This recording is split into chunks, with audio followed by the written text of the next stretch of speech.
Hello, this is a quick overview of Chapter 4 to ensure that we stay on track with the course outline and learn all the information that you will need before the midterm exam. We know that a small percentage of adults in North America are meeting the guidelines for physical activity. The majority are not. We also know that exercise is one of the most effective and cheapest methods to prevent the widest range of diseases.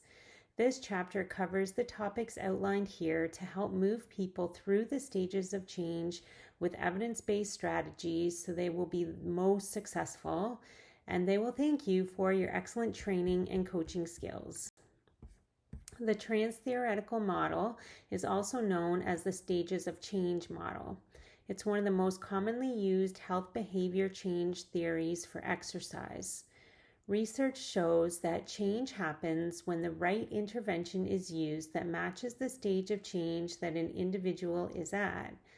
That means it's important for fitness professionals to be able to accurately assess which stage of change a person is at, to meet them at this stage with the right message to successfully help them move to the next stage. This system helps to build their confidence, their self-efficacy, build their consistency, and create the habit of regular exercise. It is important to recognize the unique needs of those at the early stages and encourage movement to the next stage.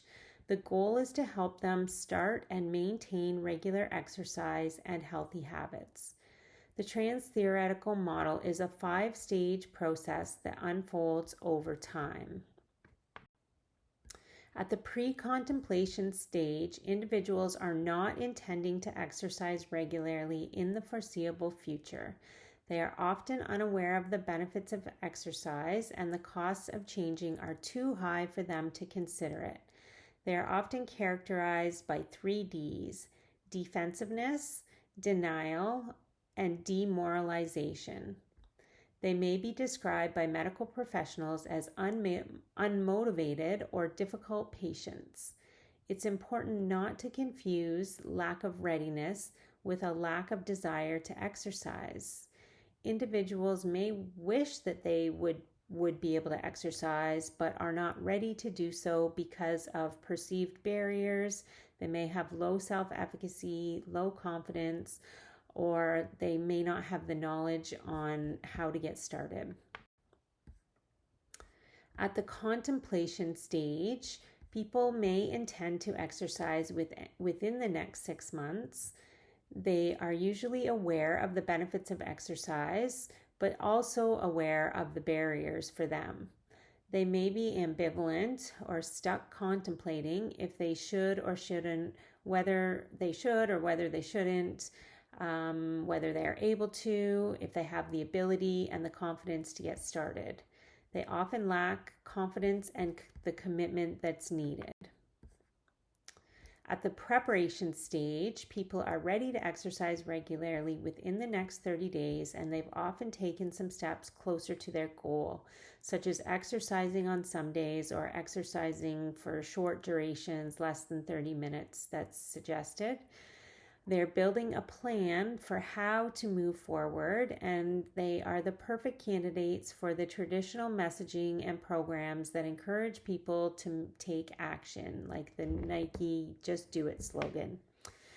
They're also more committed and confident about their ability to exercise regularly. Once in action, individuals have adopted regular exercise and are using active behavioral strategies to create a new habit. They are likely to have setbacks with challenges, maybe bad weather, injuries, conflicts with their schedule, unless they plan ahead. In the maintenance stage, individuals have been exercising regularly for an extended period of time, usually 6 months, and they are significantly more confident about their ability to maintain the behavior change. Research recently has indicated that low confidence or low self-efficacy is the single biggest predictor of discontinuing or stopping exercise while people are in the maintenance stage. Understanding which stage a person is at is important for giving them the proper support and messages to succeed. A reasonable goal is to help them move to the next stage.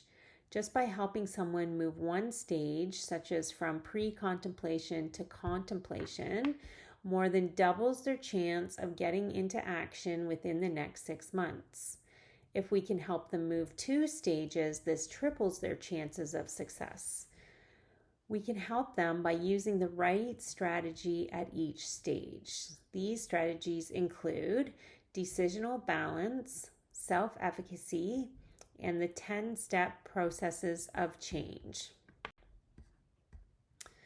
For decisional balance, we can use the CSET path worksheet, which weighs the pros and cons, or the benefits and barriers that an individual may perceive. Pre-contemplators have higher lists of cons, but those at the action stage have a higher list of pros. The key takeaways here are: number 1, raising the pros is twice as important as reducing the cons. So we want to focus on the positive, build their list of positive reasons to begin exercise. It's crucial to raise the pros for those in the earlier stages. Contemplation then is the time to begin addressing the barriers. For a short practical exercise, think about all of the pros and cons for a young athlete. What are all the possible responses that you may hear? Pause the recording and spend a few minutes to complete this quick case study.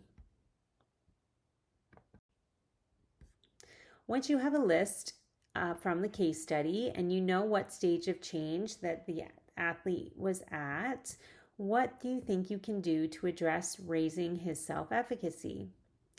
We've learned about self-efficacy already, and it is defined as an individual's belief about their ability to do or to achieve a specific behavior, or the confidence to make and keep up with the behavior.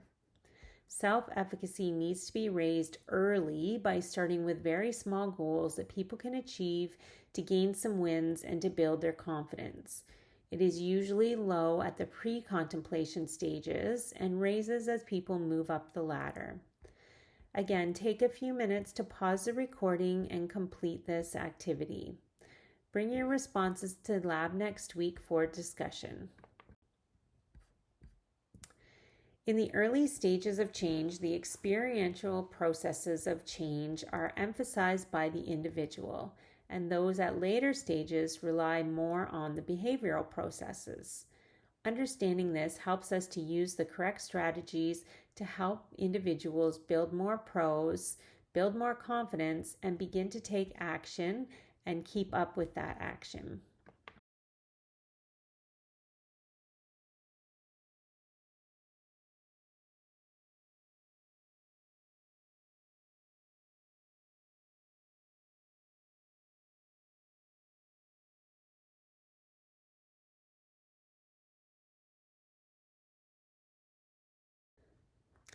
You can refer to Table 4.1 in the textbook on page 107 for all stages of the process of change.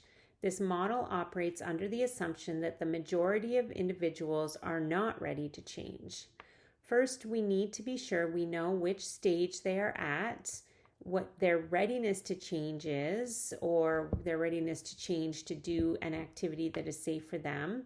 And we also need to know if there are physical limitations.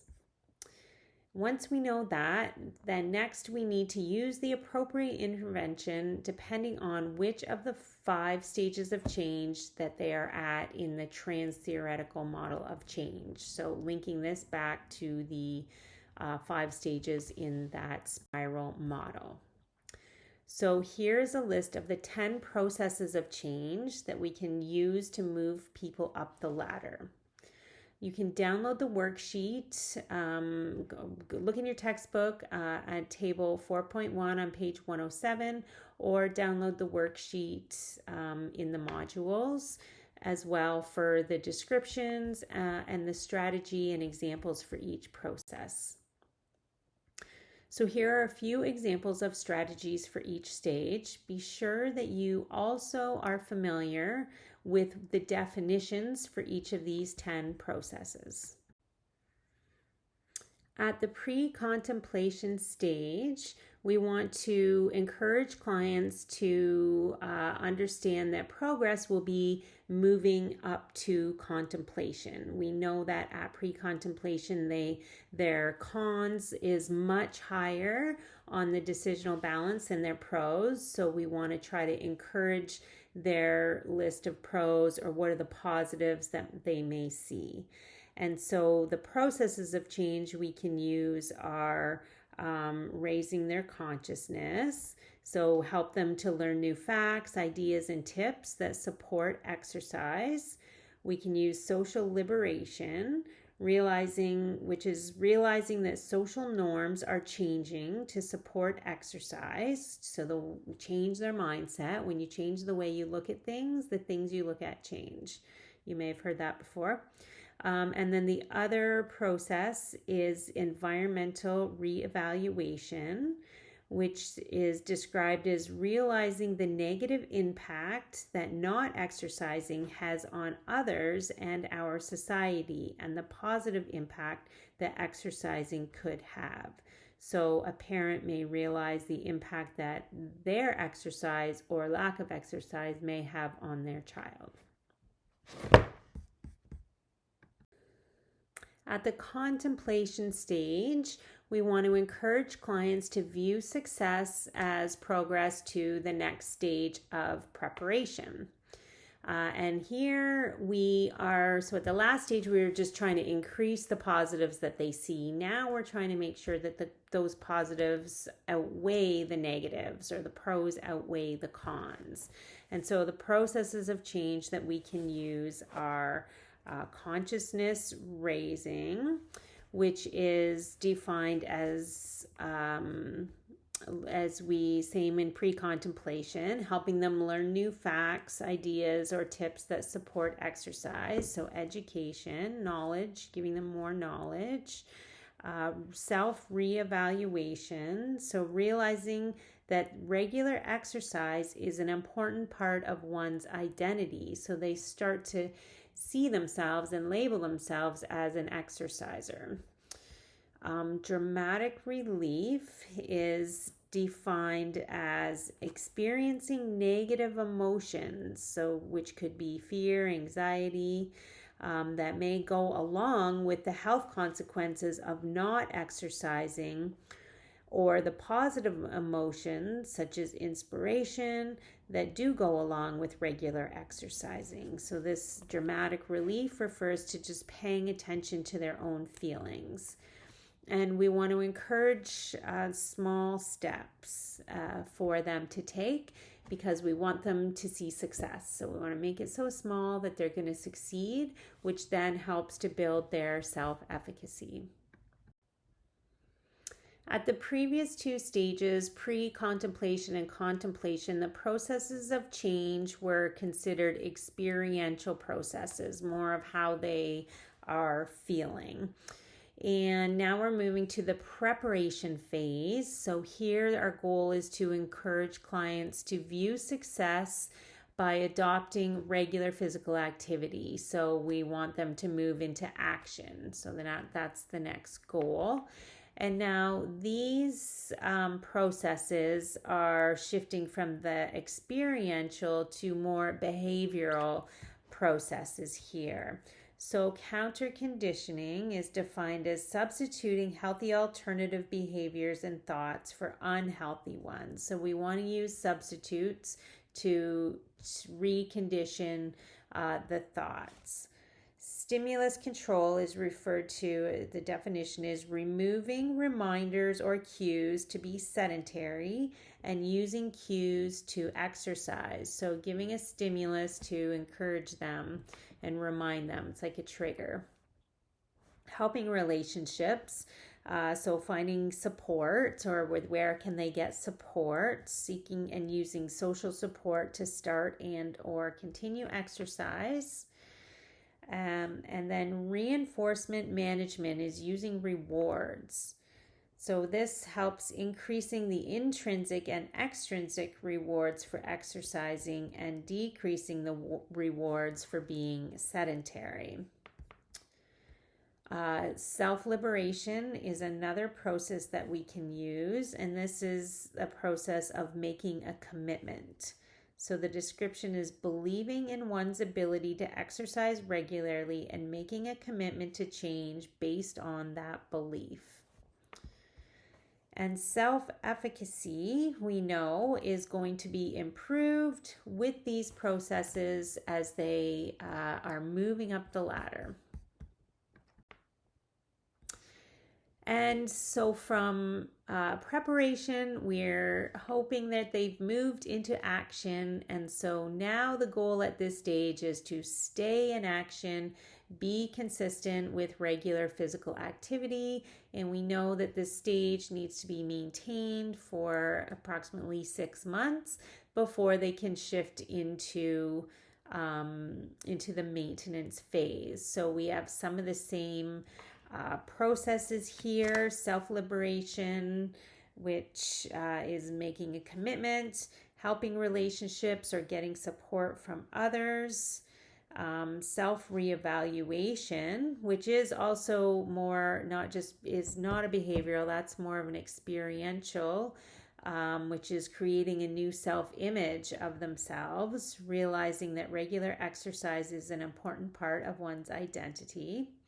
And then the other behavioral process of counter conditioning, or using substitutes. So substituting healthy alternative behaviors or thoughts for unhealthy ones. And all of these, again, should be increasing their confidence as they continue to exercise regularly and building their self-efficacy, or their belief in their ability to do this regularly. And then we move to maintenance. So at this stage, they've been keeping up their regular exercise or physical activity for at least 6 months. And we want to help them stay here and make sure that this remains a lifelong habit.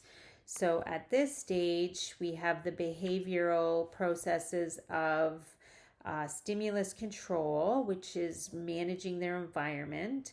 So we want to remove reminders or cues to be sedentary and use more cues to be active.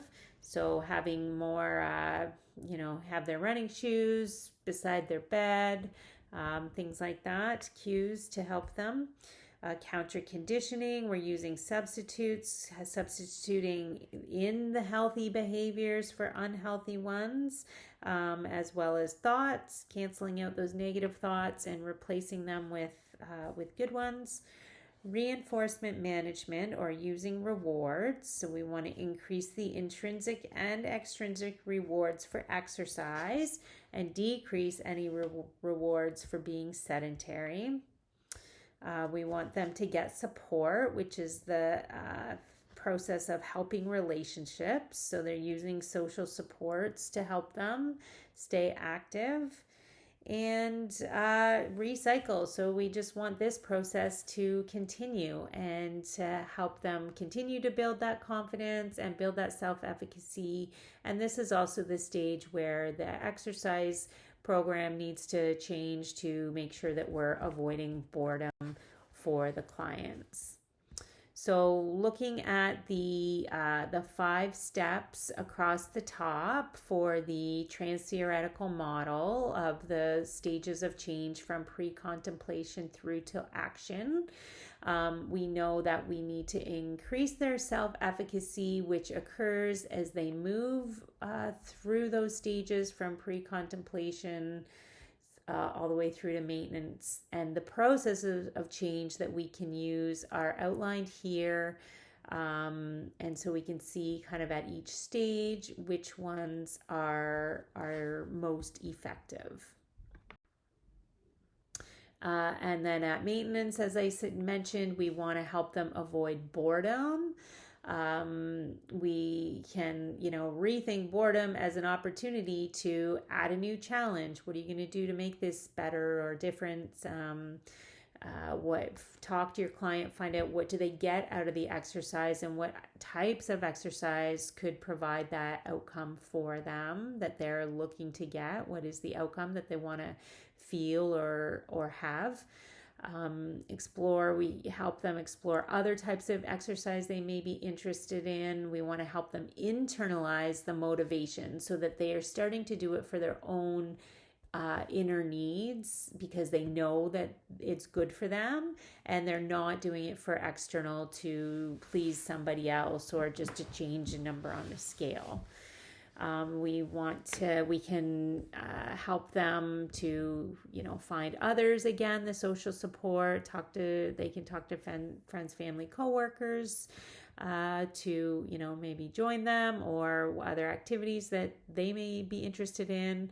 But as a trainer, we want to make sure that we are regularly reevaluating what are their goals and what are their expectations, tracking their progress so we can show them what is their actual qualitative, objective data, and like whatever gains they're trying to get in their strength or cardiovascular flexibility, maybe, right? All those measurables that we can get out of the fitness assessments, and that we are tracking or that they are tracking their progress daily. When tracking slips is often when people start to, their habits start to slip. So we want to encourage them to keep tracking as much as possible. And we want to help them avoid relapses so we can look at what possible setbacks or barriers might be coming up. What's future schedules, events, what's happened in the past that has been a challenge, and make sure that we're limiting or helping them to navigate what possible solutions can they put in place in case those things do come up. If they are attempting to skip workouts, we want to pay attention to that, what's going on, help them develop strategies to avoid doing that or other temptations that they know of that might be contradictory to what their health goals are or what these new habits and behaviors are. We want to help them recognize previous accomplishments and successes and the new knowledge that they've learned, and maybe new knowledge that they want to gain. If they have perhaps an interest in a new activity or sport, then they're going to be learning new movement skills, learning more about themselves and their body and their capabilities, and pushing through their limitations or their past limitations. We want to encourage them to reward themselves for their accomplishments. Identify they can find other people or groups that can help them. We want to encourage them to identify cues that may trigger sedentary behavior. So paying attention to, when maybe you're tired, like everything's not going to be fun all the time. You're not always going to want to do this workout. I recently at the CSEP conference I was actually at this weekend, and one of the psychology presenters said, if we're loving what we do 60% of the time, life is really good. So discipline is essential on those days that we don't want to do it, that we're still going to do it anyway because we know how good it makes us feel at the end. So what are the cues that might, trigger them to be sedentary? And any negatives, it could be thoughts, potential negative outcomes of a workout. If they're tired, they don't get the results they want out of that session. We want to try to help them reframe that into a positive somehow. We want to help them stay updated with their exercise strategies, give them new opportunities and new challenges. And we want to monitor their routines, progress, goals, and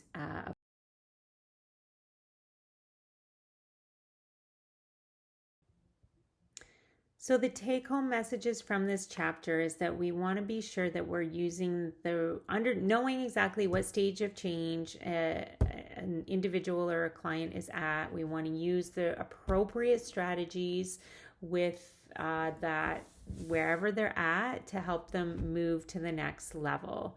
We need to also assess their readiness to adopt that behavior or change that they may be telling us that they want to make. So we know that behavioral or decision balance, building self-efficacy, and using those 10 stages of change, it can help to do that.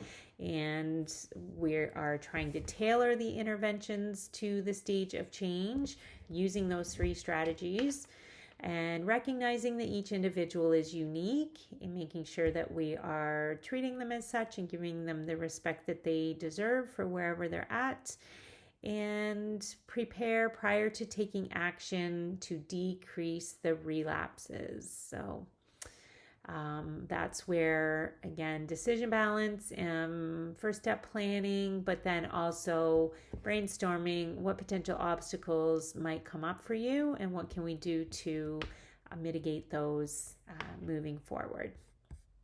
Okay, thanks for tuning in, and we will do a quick review in next week's lab of that case study earlier in the session. Thank you.